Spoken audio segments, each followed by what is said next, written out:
नमस्कार दोस्तों, गार्गी क्लासेस पर आपका स्वागत है। डेट आज की 4 जनवरी 2022। देख लेते हैं इंडियन एक्सप्रेस की इंपॉर्टेंट न्यूज़ जो अभी हम इस वीडियो में डिस्कस करेंगे। सबसे पहले हम बात करते हैं एक्सप्लेन पेज की। एक्सप्लेन पेज पे 3 आर्टिकल्स हैं, 3 में से हम एक को डिटेल में देखेंगे। पहला आर्टिकल तो है the shelf life of vaccines. तो इस आर्टिकल को हम ज़्यादा डिस्कस नहीं करेंगे, आप खुद से देखना चाहो तो देख सकते हो। फिर ये पाकिस्तान में जज वर्सेस आर्मी एक नया चैप्टर शुरू होने जा रहा है। अभी पाकिस्तान में जहाँ तक है, कमिंग डेज में चीफ जस्टिस ऑफ पाकिस्तान के तौर पे, मतलब सितंबर 2023 तक पाकिस्तान में चीफ जस्टिस के तौर पे अपॉइंटमेंट हो जाएगी। ये सामने आपके सामने जिनकी फ़ोटो है, इनका नाम है जस्टिस काजी फैज़ ईसा। इन्होंने पहले भी देखो मिलिट्री और पाकिस्तान की जो इंटेलिजेंस एजेंसी है ISI, इनको हिदायत दे रखी है कि भाई आप अपने डोमेन में काम करो, अपनी जो लिमिट्स हैं उसको क्रॉस मत करो, ठीक है। क्योंकि होता क्या है कि पाकिस्तान में जब कभी भी कोई एक्टिविटी होती है ना, कि मान लो चाहे तख्ता पलट हो रहा हो या फिर कोई भी कानून बन रहा हो, तो उस केस में ISI और साथ में पाकिस्तानी मिलिट्री, ये दोनों मिलकर के अपना इन्फ्लुएंस ज़रूर वहाँ पर डालती हैं। तो उस केस में इन्होंने पहले भी कह दिया था। अब सवाल ये है कि इनका अपॉइंटमेंट हो जाता है अगर चीफ जस्टिस ऑफ पाकिस्तान के तौर पे, तब क्या मुद्दा नए डेवलपमेंट्स पाकिस्तान में देखने को मिलते हैं, ठीक है। तो यही चीज़ें ज़्यादा कुछ इतनी इंपॉर्टेंट है नहीं। इसके आगे हमारे लिए इंपॉर्टेंट न्यूज़ है वो ये कि गिटहब क्या है, इसके बारे में जानेंगे, और कैसे अभी ऑनलाइन सेक्सुअल हारेसमेंट के अगेंस्ट में प्रॉबिंग हो रही है, इन्वेस्टिगेशन की जा रही है। जानते हैं इस पूरे मुद्दे को डिटेल में। देखो, ये जो गिटहब है बेसिकली ये open source software repository service provide करते हैं। जैसे आप देखो कि सोशल मीडिया प्लेटफॉर्म होते हैं, जैसे यूट्यूब है, फेसबुक है, या फिर जो भी प्लेटफॉर्म्स हम जहाँ पर हमारी पोस्ट शेयर करते हैं, तो वहाँ पर हम अपना अकाउंट बना लेते हैं और हमें जो भी शेयर करना होता है उस चीज़ को वहाँ पर अपलोड कर देते हैं, ठीक है। अब इसको थोड़ा सा अपग्रेड या थोड़ा सा हटके हम देखें कि एक ऐसा प्लेटफॉर्म तैयार कर दिया जिस पर आप अपनी एप्लीकेशन डेवलप किया, आपने कोडिंग करके कोई एप्लीकेशन डेवलप किया है, कोई सॉफ्टवेयर डेवलप किया है, तो उस चीज़ को आप इस प्लेटफॉर्म पे अपलोड करना चाह रहे हो जिससे कि लोग जो हैं उनको एप्लीकेशंस को यूज़ करें। इसमें पेड और अनपेड दोनों तरीके के सिस्टम अवेलेबल हैं। जैसे कि आपने कोई सॉफ्टवेयर डेवलप किया, आपने अपलोड कर दिया, मैंने एप्लीकेशन अपलोड डेवलप की, वो एप्लीकेशन अपलोड कर दी। तो इस केस में ये एक ओपन सोर्सिंग प्लेटफॉर्म हो गया जहाँ पर सॉफ्टवेयर्स अपलोड किए जाते हैं या फिर एप्लीकेशंस डेवलप करके और उस पर डाल दी जाती है। तो इसमें हुआ क्या है अभी रिसेंट कि एक एप्लीकेशन, ठीक है, अब उस एप्लीकेशन का नाम तो यहाँ पर इतना हुआ नहीं है डिटेल में। ये गिटहब पे एक न्यूज़ आई है कि इस प्लेटफॉर्म का यूज़ किया गया है, जिसमें एक एप्लीकेशन को यूज़ किया गया है जिसमें कि जो मुस्लिम वुमेन है उनका सेक्सुअली हरासमेंट किया जा रहा है इंडिया में। उसमें क्या किया गया है कि कुछ अकाउंट बनाए गए और एक अकाउंट बनाया गया और उसके थ्रू एक एप्लीकेशन वहाँ पर गिटहब पे अपलोड की गई, और अपलोड करने के बाद में उस एप्लीकेशन के फीचर्स क्या थे, उसमें ये था कि पास्ट में कुछ मुस्लिम वुमेन के साथ में अगर कोई भी सोशल मीडिया प्लेटफॉर्म पे कोई उनकी फ़ोटो शेयर हुई है किसी भी वजह से, तो उनकी फ़ोटोज़ को पिक करेगी एप्लीकेशन और वहाँ पर उन फ़ोटोज़ को अपने हिसाब से मॉडिफाई करेगी एप्लीकेशन, और फिर बाद में वहाँ पर इस तरीके की एडवर्टीजमेंट डिस्प्ले की जाएगी कि हाँ भाई इनकी बिडिंग चल रही है, ऑक्शन चल रही है, इनकी नीलामी हो रही है। तो यह अपने आप में मुस्लिम वुमेन की डिग्निटी के अगेंस्ट में है। तो इसी चीज़ को लेकर के जो हमारे IT मिनिस्टर हैं, ठीक है, अश्विनी वैष्णव जी, उन्होंने देखो गिटहब के अगेंस्ट गिटहब से कह दिया है कि भाई आप इसके अगेंस्ट में जो भी यूज़र है उसको ब्लॉक करो। तो गिटहब ने बोला है कि हमने उसको ब्लॉक कर दिया। इसके अलावा जो नोडल एजेंसी है हमारे यहाँ पर साइबर सिक्योरिटी को मॉनिटर करने के लिए, वो है Indian computer emergency response system CERT-in। वो भी देखो इस इंसिडेंट के लिए काम कर रहा है, और साथ में एक हाई लेवल कमेटी भी कॉन्स्टिट्यूट की गई है जिससे कि इस मुद्दे को पूरा इन्वेस्टिगेट किया जा सके। इसके अलावा दिल्ली और मुंबई पुलिस के द्वारा कुछ FIRs भी है, वो भी रजिस्टर की गई है। अब देखने वाली बात यह है, अब ये FIR रजिस्टर किसने कराई है?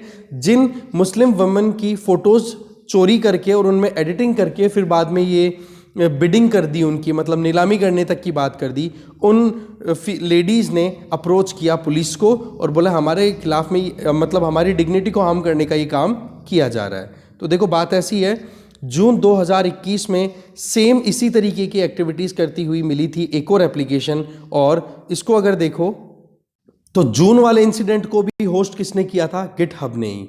जिसमें भी उसमें भी क्या था, मुस्लिम वुमेन को हरास करने की कोशिशें की गई थी। तो इसमें दिल्ली पुलिस, नोएडा पुलिस ने एफआईआर रजिस्टर की। प्रॉब जो है इन्वेस्टिगेशन है उसमें कुछ आउटकम अभी तक नहीं मिला है। तो देखो बात ये है कि दिल्ली पुलिस तो अपनी तरफ से ये कह रही है कि जो गिटहब, ये जो ओपन सोर्स प्लेटफॉर्म है, बोले ये कोऑपरेट नहीं कर रहा है हमें इन्वेस्टिगेशन में। अब सवाल ये आ जाता है कि गिटहब क्या है, इसकी डिटेल जानते हैं। अब देखो ये जो गिटहब है ये बेसिकली वर्ल्ड की largest open source developer community platform है। इसका मतलब यहाँ पर जो भी सॉफ्टवेयर डेवलप करना है, कोई एप्लीकेशन डेवलप करनी है, उनमें इंटरेस्टेड जो लोग हैं उनका एक हब क्रिएट हो जाता है, कम्युनिटी बन जाती है, जिससे कि वो अपने कोड को, सॉफ्टवेयर को, एप्लीकेशन को इस गिटहब वाले प्लेटफॉर्म पे अपलोड कर देते हैं। और उस अपलोड करने के बाद में उसको जो दूसरे यूजर्स हैं वो व्यू भी कर सकते हैं, अपनी ज़रूरत के हिसाब से एडिट भी कर सकते हैं और ट्वीक चेंज भी किया जा सकता है कुछ, अगर उनमें चेंजेस करने की ज़रूरत हो। तो इसका मतलब क्या हो गया, गिटहब किस आइडिया पे काम करता है कि कोई भी डेवलपर अपने सॉफ्टवेयर को या किसी कोड को या एप्लीकेशन कोड को या सॉफ्टवेयर के आइडिया को इस प्लेटफॉर्म पर अपलोड कर सकता है, जिससे कि उसी के तरीके के सोचने वाले जो दूसरे यूजर्स हैं उनके साथ में वो कोलैबोरेट कर सके और कोलैबोरेशन के बेसिस पे और ज़्यादा अच्छी क्वालिटी के सॉफ्टवेयर डेवलप कर सके, जिससे कि सॉफ्टवेयर में अगर कोई एरर है, कोई प्रॉब्लम है, उनको सॉर्ट आउट करने में उनको आसानी होती है। तो ये है गिटहब। इसके अलावा आप देखो यहाँ पर कोई भी पब्लिक प्रोजेक्ट है उसको भी इस पे अपलोड किया जा सकता है। इसमें यूज़र्स की जो होती है मेंबरशिप एक तरीके की, वो फ्री ऑफ कॉस्ट भी अवेलेबल होती है। इसके अलावा ऑर्गेनाइजेशंस हैं वो पेड अकाउंट भी यहाँ पर ले सकते हैं। जैसे पेड अकाउंट के बेसिस पे मान लो किसी कंपनी ने अपनी तरफ से या कुछ लोगों ने मिलकर के अपना कोई सॉफ्टवेयर डेवलप करने की कोशिश की और उस डेवलप करने के बाद में उस सॉफ्टवेयर का शुरुआती पार्ट है वो एक बार अपलोड कर दिया, तो ऐसे में जो दूसरे यूजर्स हैं जो कि उसी कंपनी में कोलैबोरेट कर रहे हैं उस ऑर्गेनाइजेशन में, तो वो उसको अपडेट कर सके। अब यहाँ पर इस ऑर्गेनाइजेशन के अंदर काम हो, प्लेटफॉर्म तो गिटहब है पर ऑर्गेनाइजेशन के लोग ही काम करें, तो उसके लिए क्या होगा, पेड अकाउंट लिया जाएगा कि भाई हर कोई इसको एडिट नहीं कर सकता, हाँ व्यू भले ही कर ले जाए। तो ऐसे में सॉफ्टवेयर डेवलपमेंट, एप्लीकेशन डेवलपमेंट, इसके लिए ये सिस्टम तैयार हुआ। और पहली बार गिटहब किसने तैयार किया था, लिनस टॉरवेल्ड्स, ठीक है, 2005 में डेवलप हो गया था। और डेवलपमेंट जो हुआ था वो किस बेस पे था, ऑपरेटिंग सिस्टम जो था वो था लाइनेक्स। लाइनेक्स बेसिकली एक ओपन सोर्स ऑपरेटिंग सिस्टम होता है, एग्जैक्टली इसी तरीके से जैसे गिटहब काम कर रहा है। हमने देखा कि भाई यहाँ पर कोई भी प्रोग्राम अगर तैयार किया जा रहा है तो उसको मल्टीपल यूजर्स जो हैं वो अपने हिसाब से एडिट कर सकते हैं, चेंजेस कर सकते हैं, फाइल्स को चेंज कर सकते हैं, सॉफ्टवेयर डेवलपमेंट में कोऑर्डिनेट कर सकते हैं अलग अलग जगह पे बैठे हुए। तो ये हो गया लाइनेक्स का काम करना। तो लाइनेक्स एक तरीके का ऑपरेटिंग सिस्टम होता है। अब देखो बात ये आ गई कि ये जो कंप्लेन है इसमें क्या कहा गया है। तो गिटहब ने देखो अपनी तरफ से ये कहा है कि जिस एप्लीकेशन ने ये जो कुछ भी गड़बड़ की है ना मुस्लिम वुमेन की डिग्निटी को हार्म करने की, बोला उसको हमने बंद कर दिया है। और पर अपनी तरफ से कोई ऐसी इन्फॉर्मेशन रिवील नहीं की कि वो कौन था, क्या यूज़र था। पर वही चीज़ है कि अपनी पॉलिसीज़ के हिसाब से कंटेंट को तो रेगुलेट करने की बात की है कि भला कोई भी तरीके का कोई सेक्सुअल हैरेसमेंट हो रहा है, डिस्क्रिमिनेशन की एक्टिविटी हो रही है, या फिर एक्चुअल में वायलेंस को बढ़ावा देने की कोई एक्टिविटी अगर ऑनलाइन की जा रही है गिटहब पे, तो उसमें यूज़र का अकाउंट जो है वो सस्पेंड कर दिया जाएगा। तो ऐसे में बोले हमारी पॉलिसी का वायलेशन हो रहा था तो यूज़र का अकाउंट तो हमने सस्पेंड कर दिया, पर वो यूज़र कौन था सारी डिटेल अभी तक गिटहब ने अभी तक दी नहीं है। और यही चीज़ पुलिस की कहनी भी है कि भाई कॉपरेट नहीं कर रहा है गिटहब।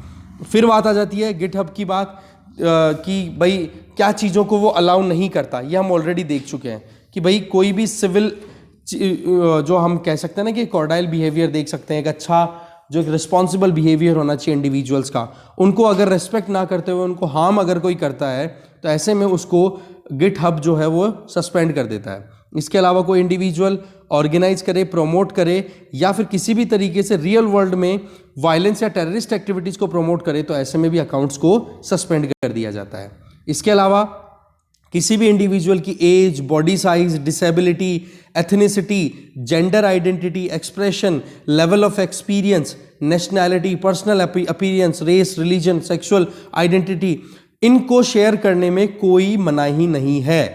मतलब ये हो गया कि किसी इंडिविजुअल की अगर पर्सनल इंफॉर्मेशन गिटहब पे अगर शेयर की जाती है तो कोई मनाही नहीं है, पर अगर वो शेयर किया हुआ जो कंटेंट है वो अगर किसी की आइडेंटिटी को कहीं ना कहीं हार्म पहुंचाए, या किसी एक आइडेंटिटी को, किसी इंडिविजुअल के को आइडेंटिफाई करवा करके उसकी पर्सनल डिग्निटी को कहीं ना कहीं हार्म पहुंचाए, वो चीज़ अलाउ नहीं है। ये एक पॉलिसी है गिटहब की। इसके आगे देखें कि यहाँ पर गिटहब जो है वो टॉलरेट नहीं करेगा ना तो बुलिंग को ना हैरेसमेंट को, कि किसी का उत्पीड़न कर रहे हो आप।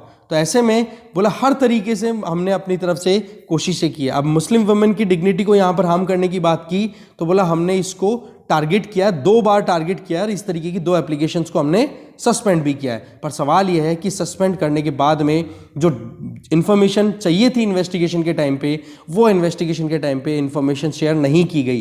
तभी तो मुद्दा क्या आ जाता है डेटा लोकलाइजेशन का, कि भाई हमारे यहाँ पर डेटा स्टोर करो, बाहर ले जाकर के नहीं, और साथ में जब इन्वेस्टिगेशन की ज़रूरत हो तब हमें कहीं ना कहीं उन चीज़ों को रोकने की ज़रूरत है, जो कि इंडिया में हम एक वुमेन डिग्निटी की, वुमेन एम्पावरमेंट की बात करते हैं, उनको हम अंडरमाइन होते हुए नहीं देख सकते। ठीक है। इसके अलावा गिटहब है वो डॉक्सिंग का मतलब हो गया किसी इंडिविजुअल की पर्सनल इंफॉर्मेशन को रिवील नहीं करेगा। पर्सनल इंफॉर्मेशन, अब ऊपर तो पर्सनल इंफॉर्मेशन रिवील करने की बात कर रहा है, पर किस वे में, अगर कोई गड़बड़ इंटेंट के साथ में, कुछ यूं सोचो कि गलत सोच के साथ में अगर इंफॉर्मेशन को रिवील करना चाह रहा है, एक्सेस करना चाह रहा है, तो बोलो उसको अलाउ नहीं करता गिटहब। तो ये देखो मोर और लेस गिटहब के बारे में ज़्यादा बातें यहाँ पे बताई हुई है। ठीक है ना। इसके अलावा कि पोर्नोग्राफी या इनसे संबंधित जो डेटा है, इनसे संबंधित जो कंटेंट है और सेक्सुअली ऑब्सीन्स है, उनको भी शो करने के लिए प्रोहिबिट करता है, मना करता है गिटहब। पर इसका मतलब ये नहीं है कि कोई भी न्यूडिटी से रिलेटेड या कोई भी सेक्सुअलिटी से रिलेटेड कोई भी कंटेंट शेयर किया ही नहीं जा सकता। बस ये है किसी भी इंडिविजुअल की डिग्निटी को हार्म नहीं होने दिया जाएगा, ये इसकी पॉलिसी है। अब देखो बात यह है कि क्या है आगे, ये तो इन्वेस्टिगेशन के बाद में ही पता पड़ेगा। बाकी जो कुछ भी है ये एक तरीके से सोशल मीडिया प्लेटफॉर्म्स का रोल हो गया हमारी सोसाइटी में कुछ डिसरप्शंस को शुरू करने में। ठीक है ना। तो ये चीज़ यहाँ पे बताई जा रही है। इसके अलावा कि रिव्यू किया जाएगा पॉलिसीज़ को केस बाय केस बेसिस पे, ये सारी चीज़ें रिपीट हो रही हैं, कुछ नया नहीं है। बाकी तो देखने वाली बात है कि क्या आउटकम निकलता है क्या नहीं, वो तो देखो इन्वेस्टिगेशन के बाद में ही पता पड़ेगा। बट ये सेकंड केस था जब इस तरीके से गिटहब पे ही किसी एप्लीकेशन ने मुस्लिम वुमेन को टारगेट किया हो। ठीक है, आगे चलते हैं। अब हम आ गए फ्रंट पेज पे। फ्रंट पेज पे जो एक न्यूज़ है वो है कि लाइन ऑफ एक्चुअल कंट्रोल के ईस्ट में चाइना नया ब्रिज बना रहा है। ठीक है, तो ये देखते हैं। और ये कहाँ पर, पेंगोंग शो जो लेक है ना वहाँ पर। अब देखो यहाँ पर एक बार हम मैप देख लें तो ज़्यादा अच्छे से हमें समझ में आ जाएगा। एक बार यहाँ पर ये देखिए आप, तो यहाँ पर इस तरीके से इंट्रूसिव माउंटेन्स है, इस तरफ आगे बढ़े हुए। तो इन इंट्रूसिव माउंटेन्स की जो लाइंस है वो यूँ मानो कि कुछ फिंगर्स हैं, उंगलियों की तरह। जैसे हम अगर हाथ रखें तो इस तरीके से यूँ उंगलियाँ बन जाती है। ठीक है, तो उस तरीके से उन एरियाज़ को जहाँ जहाँ पर भी ये माउंटेन्स इस पेंगोंग शो लेक की तरफ बढ़े हुए हैं, तो ये जो ज्योग्राफिकल एरिया है इनको फिंगर्स बोला जाता है। तो ऐसे में लाइन ऑफ एक्चुअल कंट्रोल की लोकेशन देखो कहाँ पर है। ये है लाइन ऑफ एक्चुअल कंट्रोल जो कि फिंगर 8 के पास में लोकेटेड है। और इससे अगर ईस्ट में जाए तो यहाँ पर आ गया खुरनाक फोर्ट, और खुरनाक फोर्ट के पास में ही यहाँ पर ये ब्रिज है, ये बनता हुआ दिखाई दिया है, जिसमें northern bank of Pangong Tso और southern bank of Pangong Tso दोनों को ज्वाइन करने की बात की जा रही है, जिससे कि क्विक मोबिलाइजेशन हो सके जो चाइना की जो मिलिट्री है उसके इंडिविजुअल्स का। अब देखो पेंगोंग शो की लोकेशन, अगर ये आपके सामने लद्दाख है, पूरा जम्मू एंड कश्मीर वाला एरिया, ये जम्मू एंड कश्मीर यूटी, ये लद्दाख वाली यूटी, ये इधर वाली लद्दाख वाली यूटी है पूरी। इसमें इस वाले एरिया में है ये पेंगोंग शो, जिसमें लगभग 2/3 पार्ट पर तो किसका पकड़ है, आप देख सकते हो यहाँ से यहाँ तक LAC है ना। अब यहाँ तो इतना लंबा एरिया है, वो तो देखो चाइना के अंडर है, और हमारे पास में ये बचा हुआ थोड़ा बहुत एरिया बच रहा है। तो ऐसे में 2/3 एरिया जो है पेंगोंग शो का, जो कि लेक है, ठीक है, ये सलाइन वाटर लेक है। ठीक है, तो इसके ऊपर 2/3 पार्ट पे चाइना की पकड़ है अभी फिलहाल तो। ठीक है, और वैसे अगर देखा जाए तो हमारे मैप के हिसाब से पेंगोंग शो का बहुत बड़ा हिस्सा हमारा ही है। ठीक है, पर वही चीज़ है, जब से 1962 वॉर हुआ है उसके बाद में चाइना ने जगह नहीं छोड़ी है। इसके अलावा अगर पेंगोंग शो की थोड़ी डिटेल लें तो देखें, पेंगोंग शो एक एंडोरेइक लेक है। एंडोरेइक लेक कौन सी होती है, चारों तरफ से लैंड से सराउंडेड लेक्स, लेक का मतलब तो हो गया चारों तरफ से सराउंडेड होती है, ठीक है, और उसमें आसपास का जो पानी है वो तो देखो बह कर के आ जाएगा, पर यहां पर क्या होता है कि एवेपोरेशन जब होगा, पानी जो है वो एवेपोरेट हो जाएगा, तो पीछे क्या हो गए, सॉल्ट्स बच जाएंगे, और वो सॉल्ट्स जब बच जाते हैं तो ये लेक जो है उसकी टेंडेंसी है वो कैसी होती चली जाती है, सैलाइन, सॉल्टी वाटर होता चला जाता है, क्योंकि इसका पानी जो है वो कहीं बाहर निकल नहीं सकता, बाहर नहीं निकलेगा तो जो सॉल्ट कंटेंट है वो इसी लेक के ज्योग्राफिकल एरिया, इसी में कन्फाइंड रह जाता है, और इस तरीके की लेक्स को क्या बोलते हैं, एंडोरिक लेक। इसका एक और एग्जाम्पल मैं अगर देखूं तो आपके सामने एग्जाम्पल आ गया कैस्पियन सी, कैस्पियन सी जिसके चारों तरफ सराउंडेड कर रखा है अलग अलग कंट्रीज में, और उनमें अगर देखो तो कोड है किटार, जिसका नाम हो गया कजाकिस्तान, ईरान, तुर्कमेनिस्तान, अजरबैजान और रशिया, इन्होंने सराउंड कर रखा है इसको क्या बोलते हैं, ऊपर की तरफ क्या था, कैस्पियन सी। ओके, अब देखो जो भी अभी डेवलपमेंट्स हैं वो कुछ ऐसा है। हिस्टोरिकली अगर देखें तो ये खुरनाक फोर्ट जो है ये देखो इंडिया का पार्ट ही रहा है, पर वही चीज़ है कि 1958 1962 तक चाइना ने ग्रैब कर लिया। अब खुरनाक जो है वो हमने अभी देखा चाइना के पास में, अब चाइना ने अभी पकड़ रखा है। अब देखो बात ऐसी है कि चाइना तो क्लेम करता है, इंडिया तो क्लेम करता है कि फिंगर 8 है वो LAC है, और चाइना कहता है कि बोला फिंगर 4 है वो LAC है। इसका मतलब क्या हो गया, फिंगर 8 पे जो LAC है यहाँ पर ये लाइन ऑफ एक्चुअल कंट्रोल, इधर चाइनीज ट्रूप्स हैं इधर इंडियन ट्रूप्स हैं, तो बोले यहाँ पर चाइना क्या कहता है, बोले फिंगर 4 तो इस तरफ चली जाएगी, इसका मतलब चाइना और एरिया को क्लेम कर रहा है, ठीक है, जबकि इंडिया कहता है फिंगर 8 है वही LAC है, यहीं पर रुके रहो, आगे आपको बढ़ने की जरूरत नहीं है। अगर पिछले कुछ टाइम से देखें ना, जब से चाइना और इंडिया के मिलिट्री के बीच में स्टैंड ऑफ शुरू हुआ है मई 2020 से लेकर अभी तक, तब से चाइना और इंडिया लगातार LAC के अक्रॉस डेवलपमेंटल एक्टिविटीज कर रहे हैं कंटिन्यू। इसके आगे देखें, अभी तक मिनिस्ट्री ऑफ डिफेंस के अंडर में जो बॉर्डर रोड ऑर्गेनाइजेशन है ना, उसके द्वारा लगभग 100 प्रोजेक्ट से ज़्यादा ऐसे हैं जो कंप्लीट किए उन्होंने, और ज़्यादातर कहाँ पर है, चाइना के साथ जो बॉर्डर शेयर होती है, और चाइना के साथ हम कितनी बॉर्डर शेयर करते हैं, 3488 किलोमीटर्स की बाउंड्री हमारी शेयर होती है। इसमें इंडिया ने देखो नई एयर स्ट्रिप्स भी बनाई है, नए लैंडिंग एरियाज भी डेवलप किए हैं, रोड्स भी बन रही है, ब्रिजेस भी बन रहे हैं, ये चीज़ें देखो इंडिया भी अपनी तरफ से इंफ्रास्ट्रक्चरल डेवलपमेंट लगातार राइज कर रहा है, इंक्रीज कर रहा है, क्योंकि उधर चाइना भी तो राइज कर रहा है ना, तो हम कैसे पीछे रह सकते हैं, क्योंकि सीधी सी बात है टेंशन वाला एरिया है तो हमें वहाँ पर डिप्लॉयमेंट रखना होगा। और आज की परिस्थिति अगर देखो तो LAC के दोनों तरफ दोनों आर्मीज के 50-50 हज़ार सोल्जर्स हैं वो डिप्लॉयड है वहाँ पर, ये है मेन मुद्दा। ठीक है जी, आगे चलते हैं।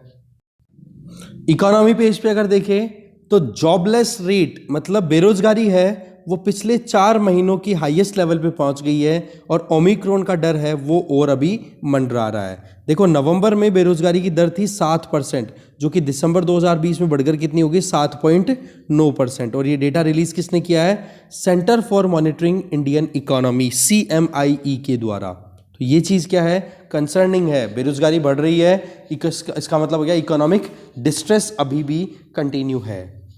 दूसरा, 5G ऑक्शंस को स्पीड अप करने के लिए डिपार्टमेंट ऑफ टेलीकम्युनिकेशन ने मीटिंग ऑर्गेनाइज की, जिसमें मिनिस्ट्री ऑफ डिफेंस, इसरो और दूसरे ऑफिशियल्स थे, जिसमें यह था कि अगर कहीं पे कोई हर्डल आ रही है 5G ऑक्शंस को लेकर के, क्योंकि सीधी सी बात है एक बार अगर नीलामी हो गई 5G स्पेक्ट्रम्स की, मान लो रिलायंस ने खरीद लिया, एयरटेल ने खरीद लिया, वी ने खरीद लिया, अब खरीदने के बाद में अगर वहाँ पर कोई बाद में मतलब डिफेंस मिनिस्ट्री से आता है कि भाई ये तो जो स्पेक्ट्रम है ये तो हमारी फ्रीक्वेंसी से मैच कर रहा है, हम इसको कैसे अलाउ कर सकते हैं, तो ये चीज़ पहले ही, ये हर्डल्स जो हो सकती हैं ना ऑब्स्टेकल्स फ्यूचर के, उनको पहले ही क्लियर कर ले। तो इस चीज़ के लिए डिपार्टमेंट ऑफ टेलीकम्युनिकेशन ने ये मीटिंग बुलवाई। इसमें अगर देखें तो डिपार्टमेंट ऑफ टेलीकम्युनिकेशन की मंशा ये है कि भाई जो फ्रीक्वेंसी बैंड है ना इसके लिए 5G के लिए, वो 3000 से 3100 मेगाहर्ट्ज की बजाय बढ़ा करके कितना किया जाए,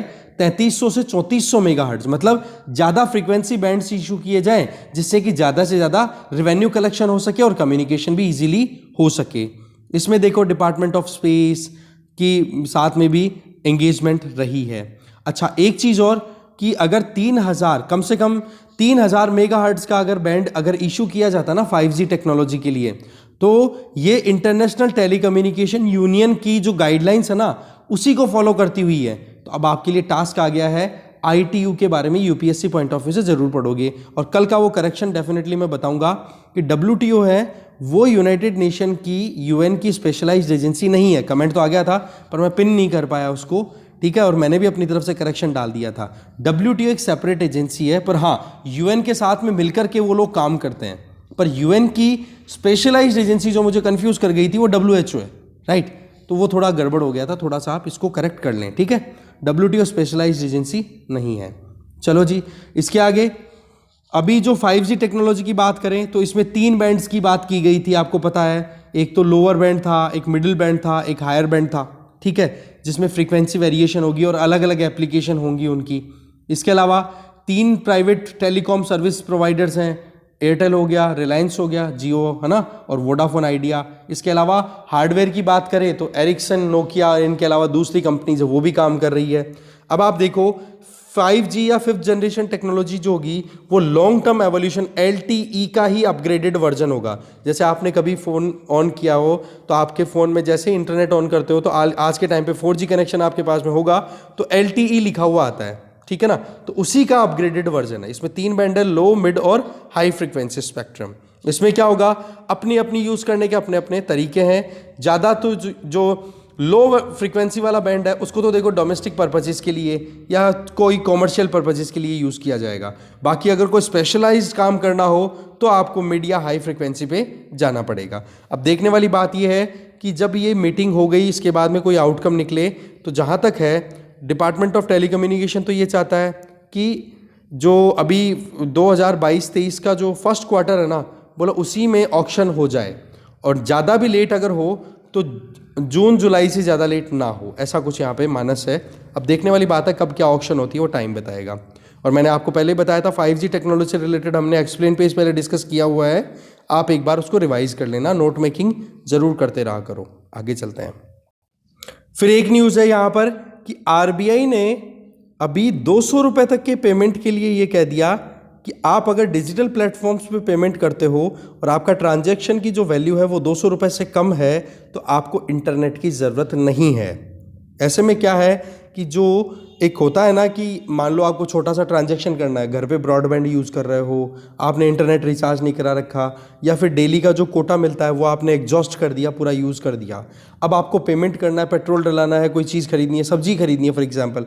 अब पेमेंट करने के लिए आपके पास में इंटरनेट नहीं, हॉटस्पॉट लेना पड़ता है, कितनी माथापच्ची। तो RBI ने डिजिटल पेमेंट्स को और ज़्यादा एक्सपेंड करने के लिए ये अपनी तरफ से एक फैसिलिटी दे दी कि किसी के वॉलेट में या फिर किसी का कार्ड है, कहीं पर भी कोई पेमेंट करना हो तो 200 रुपये तक के पेमेंट के लिए उनको इंटरनेट कनेक्शन की ज़रूरत नहीं पड़ेगी। अब पेमेंट आपने कर दिया, मान लो कोई पेटीएम वॉलेट या कोई भी वॉलेट यूज़ करके, अब उसके बाद में जैसे ही आप इंटरनेट से कनेक्ट होगे तब आपका वो बैलेंस है वो वॉलेट में अपडेट हो जाएगा। तो ये है, इसमें केवल प्रॉब्लम जो है वो इतनी सी रहेगी कि जो अपडेट आपको मिलेगा वो एक टाइम लैग के पास बाद मिलेगा, जो कब मिलेगा, जब आप इंटरनेट से कनेक्ट हो जाओगे। तो बेसिकली ये फैसिलिटी RBI के द्वारा इमीडिएट इफेक्ट से अप्रूवल दे दिया गया है। तो एक बार ट्राई करके देख लेना भाई, क्या पेटीएम अलाउ करता है या फिर जो भी वॉलेट आप यूज़ करते हो, तो पेमेंट करके देख लेना 200 रुपये से कम का बिना इंटरनेट कनेक्शन के होता है या नहीं। इसके आगे एक इंपॉर्टेंट न्यूज़ है, ONGC को फर्स्ट वुमेन CMD मिल चुकी हैं जिनका नाम है अलका मित्तल। देखो ONGC एक महारत्ना कंपनी है। अब आपके लिए एक और टास्क है, मिनी रत्ना, महारत्ना, नवरत्ना, इन कंपनीज के बारे में एक बार जरूर पढ़ोगे, क्या इनका क्लासिफिकेशन होता है, क्या स्टेटस होता है, किस वजह से किया जाता है, वो एक बार आप जरूर पढ़ लेना, ठीक है। टर्की में इन्फ्लेशन देखो 36% तक चल रही है। ये महंगाई को बहुत ज़्यादा बढ़ा दिया है वहाँ पर अर्दोआन के पॉलिसीज़ ने। एक छोटी सी न्यूज़ है, IRDAI जो information regulatory authority of India है, उन्होंने जो CEOs होते हैं इंश्योरेंस कंपनीज के या जो डायरेक्टर्स हैं उनके टेन्योर को फिक्स किया है। वो क्या किया है वो अब जानते हैं।